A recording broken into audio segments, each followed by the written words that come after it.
In this video, we will see together l'imparfait de l'indicatif, and more precisely, when l'imparfait de l'indicatif is used to express a habit.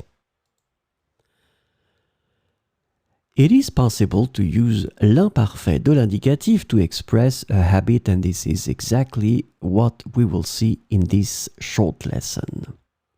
Let's have some examples. L'année dernière, j'allais au cinéma tous les lundis. L'année dernière, j'allais au cinéma tous les lundis. So in that situation, we have the verb aller. The verb aller is conjugated in the first person of the singular, in the imparfait de l'indicatif. J'allais. And as you can see with this sentence, we clearly indicate that it's something that repeated itself tous les lundis. L'année dernière, j'allais au cinéma tous les lundis. Il aimait lire le journal en buvant son café. Il aimait lire le journal en buvant son café. So the verb is aimer in that situation, third person of the singular, il aimait. And we want to indicate something that happens, well, probably every day. Il aimait lire le journal en buvant son café.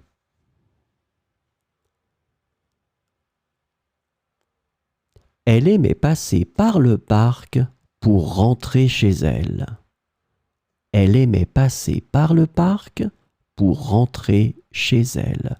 So the verb is aimer, third person of the singular, elle aimait. And in this sentence, it's exactly the same concept, and it's quite clear, I think, that she liked to do it probably every day after work. Elle aimait passer par le parc pour rentrer chez elle. Quand j'étais jeune, je passais mes vacances à la campagne.